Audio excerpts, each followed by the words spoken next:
സജ്ന ഫിറോസ് അല്ല സജ്ന നൂർ അവര് ഇന്നലെ രാവിലെ ഇട്ടൊരു സ്റ്റോറി, അതായത് 9 ആഴ്ചയായിട്ട് ഞാൻ പ്രഗ്നന്റ് ആണ് എന്ന് പറയുന്ന ഒരു പോസ്റ്റ്, ഒരു സ്റ്റോറി. ഇത് ഒരുപാട് ആളുകൾ എടുത്ത് റിയാക്ട് ചെയ്തു.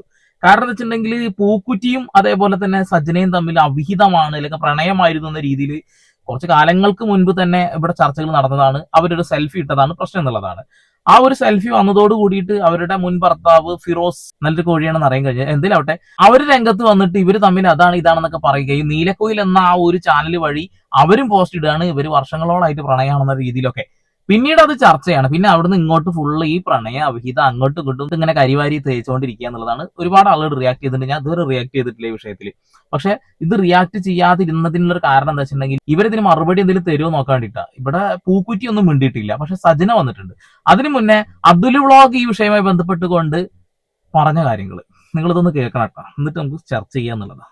ഇതിനെ ഇട്ടിട്ടുള്ള സ്റ്റോറി മുക്കി പോസ്റ്റ് മുക്കി കണ്ടം വഴി ഓടിയിരിക്കുകയാണ് സുഹൃത്തുക്കളെ. എന്ത് പറ്റിയടി? ഹണി ട്രാപ്പായിട്ട് വന്ന് മുഞ്ചതാണെന്ന് മനസ്സിലായി. അത് വേറെ ഒന്നുമല്ല, റസൂൽ പൂക്കുറ്റിക്കുള്ള ഒരു ഭീഷണിയായിരുന്നു ആ സാധനം. അണ്ണ എന്നെ പരിപാടി ചെയ്തു, അണ്ണ എന്നെ 9 ആഴ്ച ആക്കിയിട്ടുണ്ട്. അപ്പോൾ 9 ആഴ്ചയിൽ ഗർഭിണിയായി 9 ആഴ്ച ആവണമെങ്കിൽ അതിനും ഒരു 2 മാസം മുന്നേ അല്ലെ 2 ആഴ്ച മുന്നേ ഒക്കെ പരിപാടി നടന്നതാണ്. എന്നാൽ അതിനും മുന്നേ ഒരു പ്രണയത്തിലായിരുന്നു എനിക്ക്. അങ്ങനെ ചുരുക്കി പറഞ്ഞ് കണക്കെടുത്ത് നോക്കുമ്പോൾ മറ്റേ അന്ന് നീലക്കുയിൽ വന്ന 4 വർഷം കണക്കാണ്. ഏത് കണക്ക്? 4 വർഷം മുന്നേ ഇവർ പ്രണയത്തിലായിരുന്നു. ഐ തിങ്ക് 4 വർഷം മുന്നേ എന്ന് പറയുമ്പോൾ ബിഗ് ബോസിലായിരുന്ന സമയത്ത് ഇവർ പ്രണയത്തിലായിരുന്നു. ആര്? ബിഗ് ബോസിൽ സജിനെ നൂറെ വൺ ഭർത്താവും ഭാര്യയുമായിട്ട് കളിക്കുന്ന സമയത്ത്, ഏത് ഗെയിം കളിക്കുന്ന സമയത്ത് റസൂൽ പൂക്കുണ്ടിയായിട്ട് ഇവർ തമ്മിൽ കണക്ഷൻസിലായിരുന്നു. അവിഹിതം. അതായത് റസൂൽ പൂക്കുട്ടിയും സജിന ഫിറോസ് അല്ല, ഇപ്പൊ സജിന നൂർ അവിഹിതത്തിലായിരുന്നു. രണ്ടുപേരുടെ അവിഹിതം വലിയ ആഘോഷമാക്കി എടുത്തുകൊണ്ട് അങ്ങോട്ട് അടിച്ചു കൊടുത്ത് സജിന വിചാരിച്ച് ഇപ്പൊ റസൂൽ പൂക്കുണ്ടിയുടെ കുട്ടി എന്ന് പറയുമ്പോൾ എല്ലാവരും എടുത്ത് ചമ്മാനമായിട്ട് കൺഗ്രാജുലേഷൻ പറയുന്നു. മോഞ്ചി പോയി സുഹൃത്തുക്കളെ, പോട്ടെ. എന്തായാലും ഫിറോസ് ഭായ് പറഞ്ഞതുപോലെ കർമ്മ ഫിറോസ്.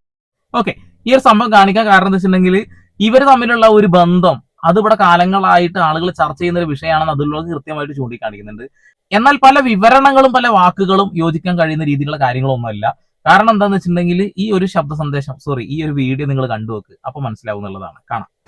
ഹലോ, എൻ്റെ ഒരു കുറച്ച് വിവാദമായിട്ടുള്ള വീഡിയോകൾ ഇപ്പോൾ വന്നുകൊണ്ടിരിക്കുക. കുറേ ഫോട്ടോസും കാര്യങ്ങളൊക്കെ വെച്ചിട്ട് ഈ അക്കൗണ്ട് എനിക്ക് കിട്ടിയത് കുറച്ച് ടൈമുകളായിട്ടേ ഉള്ളൂ.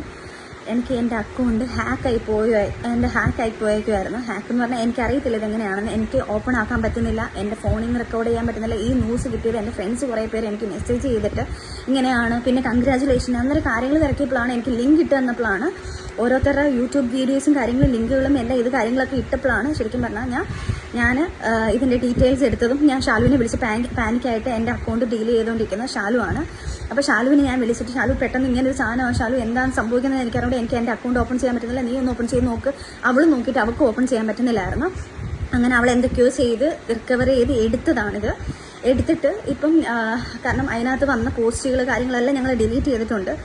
വൃത്തികെട്ട രീതിയിൽ കാര്യങ്ങളൊക്കെ ചെയ്തുകൊണ്ടിരിക്കുകയാണ്. ദയവ് ചെയ്ത് എന്നെ കൊല്ലാക്കൊല ചെയ്യരുത്. ഞാനിത് കേസ് വഴി തന്നെ മൂവ് ചെയ്യാം. കാരണം നമ്മളിപ്പോൾ ഒരു വീഡിയോ ചെയ്യുന്നത് ഇപ്പം ഇത്രയും വൃത്തിയായിട്ട് രീതിയിലുള്ള എന്നെ കുറേ അനാവശ്യമായിട്ടുള്ള ആൾക്കാരെല്ലാം എന്നെ കുറേ അനാവശ്യമായിട്ട് സംസാരിക്കുന്നുണ്ട്, എന്നെയും അദ്ദേഹത്തെയൊക്കെ വെച്ചിട്ട്.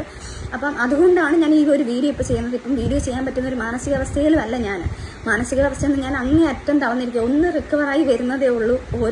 ഓരോ ട്രോമയിൽ നിന്ന് ഞാൻ റിക്കവറായി വരുന്നതേ ഉള്ളൂ. എന്നെ കൊല്ലാക്കൊല ചെയ്യുകയാണ്. ആര് കൊല്ലാക്കൊല ചെയ്താലും ഞാൻ ജീവിക്കും. എൻ്റെ കുഞ്ഞുങ്ങൾക്ക് വേണ്ടി ഞാൻ ജീവിച്ചിരിക്കും. ചുമ്മാ ഇതാരും ആയിക്കോട്ടെ, ഞാൻ ആരാണെന്ന് ഇപ്പോൾ മെൻഷൻ ചെയ്യുന്നില്ല. ഞാൻ നാളെ സ്റ്റേഷനിൽ പോയിട്ട് ഈ സൈബർ സെല്ലിൽ പോയിട്ട് ഇതിൻ്റെ കാര്യങ്ങൾ എടുത്ത് ഇതാരായാലും ഇത് എന്തായാലും ഞാൻ പൊക്കിയെടുത്ത് വരും. ആരാണ് ഇങ്ങനെ ചെയ്തത്, എൻ്റെ ഹാക്ക് ചെയ്തത് ആരൊക്കെയാണ്. ഇപ്പം എനിക്ക് എൻ്റെ സംശയങ്ങൾ ഞാൻ ആരൊക്കെയാണെന്ന് പറയുന്നില്ല.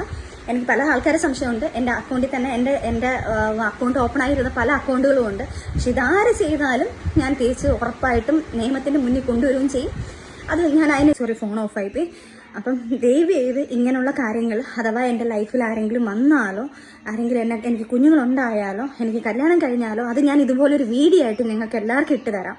അപ്പം നിങ്ങൾക്ക് വിശ്വസിച്ചോ. അല്ലാതെ ഞാനിത് ഞാൻ കല്യാണം കഴിക്കില്ല, ഞാൻ ഇങ്ങനെയാണ് എന്ന് പറഞ്ഞ് ഞാനായിട്ട് വായായിട്ട് വന്ന് പറഞ്ഞോട്ടെ, നിങ്ങൾ വിശ്വസിക്കുക.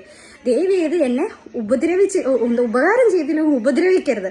പിന്നെ ഇത് ചെയ്ത ആരായാലും അത് ഞാൻ നിയമത്തിന് മുന്നിൽ കൊണ്ടുവരും. അവരാരാണെന്നുള്ളത് അതിന് തക്കതായ ശിക്ഷ ഞാൻ മേടിച്ചു കൊടുത്തിരിക്കും. ഇനി എന്നെ ദ്രോഹിച്ച് കൊല്ലാൻ ഞാൻ അങ്ങനെ ജീവിച്ച് നിൽക്കത്തില്ല. അതാരായാലും അവർക്കൂടുള്ളൊരു വാണിംഗ് ആയത്. ഇനി അടുത്ത് ഈ ഫോൺ ഹാക്ക് ചെയ്ത് എൻ്റെ ഈ അക്കൗണ്ട് പോയാലും കുഴപ്പമില്ല. ഇനി എന്ത് ചെയ്തെന്ന് പറഞ്ഞാലും എന്നാലും നിയമവും കാര്യങ്ങളും എല്ലാം ഉണ്ടല്ലോ ഇവിടെ. അന്നേരം അതിൻ്റെ രീതിയിൽ ഞാൻ നീങ്ങിക്കോളാം. ഇവരുടെ ഈ ഒരു മുഖഭാവം, ഇവരുടെ സംസാരമൊക്കെ കാണുമ്പോൾ എനിക്ക് തോന്നുന്ന ഒരു കാര്യം ഞാൻ പറഞ്ഞേക്കാം. ഇവരങ്ങനെ ഒരു സാധനം ഷെയർ ചെയ്യാനുള്ള സാധ്യത ഇല്ല എന്ന് പറയേണ്ടി വരും.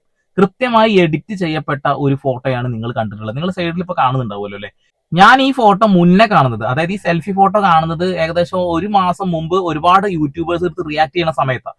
ആ ഒരു സമയത്ത് തന്നെ നമ്മുടെ അരിയണ്ണനൊക്കെ കൃത്യമായിട്ട് നീലക്കുയിൽ ഇങ്ങനെ വന്നിരുന്നല്ലോ എന്നൊക്കെ പറഞ്ഞുകൊണ്ടുള്ള ഒരു വീഡിയോ ചെയ്തിട്ടുണ്ടായിരുന്നു. അതായത് ഫിറോസ് ആ സമയത്ത് ചെയ്തൊരു വീഡിയോന്റെ അടിയിൽ അദ്ദേഹം പോയിട്ട് ഒരു കമന്റ് ഇടുന്നു, എപ്സ്റ്റീൻ ഫയലിനേക്കാൾ വലിയൊരു ഫയൽ ഇവിടെ ഓപ്പൺ ആവാൻ പോകുന്നുണ്ട് മലയാള സിനിമയിൽ എന്ന് പറഞ്ഞുകൊണ്ട് ഒരു വീഡിയോ ഫിറോസ് ഇട്ടിരുന്നു. അതിന്റെ അടിയിൽ കുട്ടി ഫയൽ എന്നല്ലേ ഉദ്ദേശിച്ചത് എന്ന രീതിയിൽ ഒരു കമന്റ് ഈ പറയുന്ന സീക്രട്ട് ഏജന്റ് ഇട്ടിട്ടുണ്ടായിരുന്നു. അതിനുശേഷം സീക്രട്ട് ഏജന്റ് ഒരു വീഡിയോയിൽ പറയും ചെയ്തിട്ടുണ്ടായിരുന്നു, അതായത് അതിനടിയിൽ ഞാൻ കമന്റ് ഇട്ടത് റസൂൽ പൂക്കുട്ടിയെ കുറിച്ചിട്ടാണ് എന്നുള്ളത്. അതായത് ഇവിടെ കാലങ്ങളായിട്ടുള്ള ചർച്ചയിൽ ഇത് വരുന്നു എന്നുള്ളതാണ്. അവരൊരു സെൽഫി ഇടുന്നു, അതിനുശേഷം ഇവർ ബന്ധമുള്ള ആളുകളാണെങ്കിൽ വീണ്ടും വീണ്ടും സെൽഫികൾ ഒരുപാട് കാണണമായിരുന്നു. ഞാൻ കണ്ടിട്ടില്ല. ഇത് ഫിറോസും ഇവരും തമ്മിലുള്ള ഇഷ്യൂവിന്റെ ഇടയിൽ മനഃപൂർവ്വം അങ്ങോട്ടുകൊണ്ട് കരിവാരി തേക്കാൻ വേണ്ടി ഇട്ടതാണെന്ന് നമുക്കറിയില്ല. ഇനി ഇതിൽ തെളിവുകളില്ല, ഊഹാപോഹങ്ങൾ മാത്രമേ ഉള്ളൂ. അതുകൊണ്ടാണ് ഞാൻ വെയിറ്റ് ചെയ്തത്, എന്താണ് ഇവിടെ സംഭവിക്കുന്നത് മനസ്സിലാവുന്നില്ല. അതുകൊണ്ട് വെയിറ്റ് ചെയ്ത, കാലങ്ങളായി നമ്മൾ ഇതിനെ കണ്ടുകൊണ്ടിരിക്കുകയല്ലേ. എന്നാൽ ഇവർ പറഞ്ഞ ഈ വാക്കുകളിൽ ഇങ്ങനെ ഒരു സംഭവം ഇവരാണ് ചെയ്തതെങ്കിൽ ഈ രീതിയിൽ റിയാക്ട് ചെയ്യുന്ന എനിക്ക് തോന്നുന്നില്ല. പിന്നെ അത് ഡിലീറ്റ് ചെയ്തല്ലോ എന്നൊക്കെ പറഞ്ഞുകൊണ്ട് മറ്റുള്ള യൂട്യൂബേഴ്സ് ഒക്കെ അത് റിയാക്ട് ചെയ്യുന്നുണ്ട്. പക്ഷെ അവരും വെയിറ്റ് ചെയ്യണമായിരുന്നു, എന്താ സംഭവം എന്ന് അറിയാൻ വെയിറ്റ് ചെയ്യണമായിരുന്നു ഞാൻ മനസ്സിലാക്കുന്നത്. ഇവര് സൈബർ സെല്ലിൽ പോയിട്ട് കേസ് കൊടുത്തിട്ടുണ്ടെന്നുണ്ടെങ്കിൽ ഇവർ തന്നെ ചെയ്തൊരു കാര്യത്തിന് ഇവർ തന്നെ പോയി കേസ് കൊടുക്കുമോ? അത് ഒന്നാമത്തെ പോയിന്റ് ആണ് കേട്ടോ. ഇത് റീച്ചിന് വേണ്ടിയിട്ടാണ്, കോടികൾ ഉണ്ടാക്കാൻ വേണ്ടിയിട്ടാണെന്നാണ് ചില യൂട്യൂബേഴ്സ് പറയുന്നത്. അതായത് ഇത് റസൂൽ പൂക്കുട്ടിയെ എന്താക്കാം, ബ്ലാക്ക് മെയിൽ ചെയ്യാം, ഫണ്ട് വാങ്ങാം. ആള് തരം ഒന്നും മിണ്ടിയിട്ടില്ല. എന്താല്ലേ ഇനി ഈ പറയുന്ന വ്യക്തി റസൂൽ പൂക്കുട്ടിയെ എന്നാണ് കണ്ടത്, എന്നാണ് പരിചയം, എങ്ങനെയാണ് പരിചയം എന്ന് പറയുന്നുണ്ട്, കേൾക്കാം.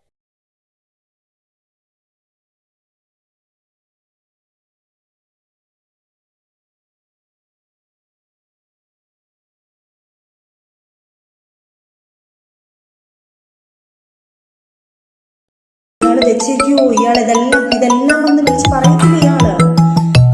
എനിക്ക് അങ്ങനെ ഒരു സാധനം ആ പുള്ളി എനിക്കിനി തെളിയിക്കാൻ എനിക്ക് ആകെപ്പാട് എൻ്റെ ഒരു കൂട്ടുകാരിയുടെ മെസ്സേജുകൾ മാത്രമേ ഉള്ളൂ. ഞാനും പുള്ളിയായിട്ട് നമ്മളിപ്പോൾ പൊങ്ങച്ചത്തോടെ പറയും, ഈ പുള്ളിക്കാരനെ ഇത്ര വർഷമായിട്ട് എനിക്ക് പരിചയമാണ്, ഇത്ര വർഷമാണ്, അങ്ങനെ പറഞ്ഞു പോയിട്ടുണ്ടായിരിക്കും. ഞാൻ 4 വർഷമോ 5 വർഷമോ 10 വർഷമോ എന്നൊക്കെ ഞാൻ പറഞ്ഞിട്ടുണ്ടായിരിക്കാം. 10 വർഷമൊന്നും ഞാൻ പറഞ്ഞിട്ടില്ല. ഇനിയിപ്പോൾ അത് പിടിച്ചുകൊണ്ട് ആൾക്കാരുടെ അടുത്ത് പറയല്ലേ ദേവിയത്. ഇന്നത്തെ പറയുമ്പോൾ പേടിയാണ് സത്യം പറഞ്ഞാൽ. 4 വർഷത്തെ പരിചയം എന്ന് പറഞ്ഞു കാണുമായിരിക്കും. ആ സാധനം ഞാൻ തെളിവ് കാണിക്കാം. ഒറ്റ എന്നൊരു മൂവി സമയത്ത് ഞാൻ ഈ പറഞ്ഞ പുള്ളിയെ ഞാൻ പരിചയപ്പെടുന്നു. ആ സമയത്ത് അതിനകത്ത് ആ സിനിമയിൽ എൻ്റെ ഒരു കൂട്ടുകാരി പാടിയിട്ടുണ്ടായിരുന്നു. ആ പുള്ളിക്കാരിയുടെ ഒരു ഇതിനകത്ത് ഞാൻ കൂടെ പോയ സമയത്ത് ആ സമയത്ത് പുള്ളിക്കാരനെ ഒന്ന് കണ്ടിരുന്നു. ഞാൻ സാറെന്ന് പറഞ്ഞു ഞാൻ നിന്നിട്ടുണ്ട്. അവിടെ ഞങ്ങൾ രണ്ടുപേരും കൂടെ നിന്ന് പുള്ളിക്കാരി പാട്ട് പറഞ്ഞ് ഞാൻ മിണ്ടിയിട്ട് പോലുമില്ല പുള്ളിക്കാരനടുത്ത്. അവിടെ നിന്ന് ഇറങ്ങിയപ്പം എന്നെ ആ ഒരു ക്യാരക്ടറിന്, അതായത് ലാസ്റ്റ് സ്കെഡ്യൂൾ ഒരു ആ സിനിമ കാണുന്നവർക്കറിയാം, അവസാന സ്കെയിലിൽ ഞാനൊരു ഹെയർ ഹോസ്റ്റസ് ആയിട്ട് വന്നിട്ടുണ്ട്. അപ്പം ആ ഒരു വ്യക്തമായിട്ട് തന്നെ പറയുന്നുണ്ട്. ഇനി ഒരു കാര്യം ചോദിച്ചു, നമുക്ക് ഒരു സംശയം ഉണ്ട് വിചാരിക്കാം ഈ ഒരു വിഷയത്തിൽ. കൂട്ടണം കേട്ടോ, വീഡിയോ തന്നെയാണ്, കാരണം അവിഹിതമാണ് കൂട്ടി വെച്ചിട്ടുള്ളത്. അപ്പോ നമുക്കൊരു സംശയം ഉണ്ടെന്നുണ്ടെങ്കിൽ നമ്മുടെ കയ്യിൽ തെളിവില്ലാതെ നമുക്ക് ഈ വിഷയത്തിൽ സംസാരിക്കാൻ കഴിയില്ല. ഇനിയിപ്പോ രേണുസുതിയുടെ കഥ പറയുകയാണെന്നുണ്ടെങ്കിൽ രേണുസുതിയുടെ വിഷയങ്ങൾ കൃത്യമായിട്ട് സോഷ്യൽ മീഡിയ അവർ തന്നെ പറയുന്ന കാര്യങ്ങൾ ഉള്ളത് കൊണ്ട് തന്നെ തെളിവായിട്ട് അതവിടെ കിടക്കുന്നുണ്ട് എന്നുള്ളതാണ് പലപ്പോഴായി വാക്ക് മാറ്റുന്നത്. ഇപ്പോ മറ്റുള്ള യൂട്യൂബേഴ്സ് ഒന്നും വീഡിയോ ചെയ്യുന്നത് നിങ്ങൾ കാണുന്നില്ലല്ലോ. അത് ഒരു കാര്യമുണ്ട്, ഞാൻ പറയാം, ഈ വീഡിയോയിൽ പറയുന്നില്ല, അതിന് വേറൊരു വീഡിയോ ഉണ്ട്, അതവിടെ നിൽക്കട്ടെ. ഓക്കെ, അപ്പൊ സജീന ഫിറോസും അതേപോലെ തന്നെ ഫിറോസ് ഖാനും തമ്മിൽ കോട്ടാമുട്ടി. ഈ ഫിറോസ് ഖാൻ അത്ര നല്ല മനുഷ്യനല്ല എന്നും ഈ പറയുന്ന സജീനയും രണ്ടാമത്തെ മൂന്നാമത്തെ വിവാഹം അങ്ങനെ എന്തൊക്കെയാണല്ലോ സംഭവം. അപ്പൊ ഇതിൽ മൊത്തത്തിൽ ഒരു കച്ചറ പ്രശ്നം നടന്നുകൊണ്ടിരിക്കുന്നുണ്ട്. അപ്പൊ അങ്ങോട്ടും ഇങ്ങോട്ടും കരിവാരി എറിയുന്നുണ്ട്, അവിഹിതം പറയുന്നുണ്ട്. 17 വയസ്സുള്ള ഒരു കുട്ടിയുമായിട്ട് എന്തൊക്കെയോ ചെയ്തു ഈ പറയുന്ന ഫിറോസ് എന്ന് ഇവർ തന്നെ പറയുന്നുണ്ട്. അങ്ങോട്ടും ഇങ്ങോട്ടും ഭയങ്കര പ്രശ്നമാണ്. പിന്നെ ഫിറോസ് എത്ര ടോക്സിക് ആണ് എന്ന് ബിഗ് ബോസ് കണ്ടാൽ തന്നെ, അന്നത്തെ ബിഗ് ബോസ് കണ്ടാൽ തന്നെ മനസ്സിലാവുന്നുള്ളതാണ്. ഒരു കച്ചറ സ്വഭാവമാണ്. അപ്പൊ ആ വിഷയത്തിൽ ഇനി ശരിക്കും പറയുന്നുണ്ടെങ്കിൽ നാണകത്തിൽ കൈകുത്തുന്ന പോലെയാണ് ഈ വിഷയത്തിൽ. ഭയങ്കര നാറ്റായിരിക്കും. ഇനിയിപ്പോ സജന ഫിറോസ് അവർക്കെതിരെ വീഡിയോ ചെയ്ത് എല്ലാവർക്കെതിരെയും കേസ് കൊടുക്കും. ഒരു തർക്ക കാര്യത്തിൽ വേണ്ട. കാരണം ആദ്യ ഡയലോഗുകളാണ് അതുള്ളോക്ക് അടക്കമുള്ള ആളുകൾ പറഞ്ഞിട്ടുള്ളത്. എനിക്കൊരു ഡൗട്ട് തോന്നിയത് കൊണ്ട് ഞാൻ അതിന്ന് കഴിച്ചിലായി എന്ന് പറയേണ്ടി വരും. ഞാൻ വെയിറ്റ് ചെയ്യാറുണ്ട്, പല വിഷയം വെയിറ്റ് ചെയ്യാറുണ്ട്. റീച്ചോ വ്യൂവോ ഒന്നും ചിലപ്പോൾ ഉണ്ടാവാറില്ല, പക്ഷെ അതും പ്രതീക്ഷിക്കാറില്ല. സത്യസന്ധമായിട്ടൊരു സാധനം എനിക്ക് അവിടെ പറയണമെന്നുണ്ടാവുള്ളൂ, അത് പറയാറുണ്ട്. ഇപ്പൊ പഴയ പോലെ റീച്ച് ഇല്ല. കാരണം എന്ന് വെച്ചിട്ടുണ്ടെങ്കിൽ നോട്ടിഫിക്കേഷൻ പ്രോബ്ലം ഉണ്ട്. ഞാൻ യൂട്യൂബുമായി ചാറ്റ് ചെയ്തപ്പോൾ ടെക്നിക്കൽ എറർ നടന്നുകൊണ്ടിരിക്കുന്നുണ്ട്. അപ്പൊ വീഡിയോ കാണുന്ന ആളുകൾ പരമാവധി ഹൈപ്പും കമന്റും ഷെയറും ഒക്കെ ഒന്ന് ചെയ്യാൻ ശ്രമിക്കുക. പല ആളുകൾക്കും ഇപ്പൊ എത്തുന്നില്ല വീഡിയോ, അത് ഇതുകൊണ്ടാണെന്നുള്ളതാണ്. അപ്പൊ ഇതാണ് അവസ്ഥ. നിങ്ങൾ നിങ്ങളുടെ അഭിപ്രായം ഒന്ന് രേഖപ്പെടുത്തുക. അപ്പൊ വീണ്ടും വരെ പുതിയ വാർത്താവിശേഷങ്ങളുമായി സന്ദീപ് എടപ്പാൾ സൈനിങ് ഓഫ്.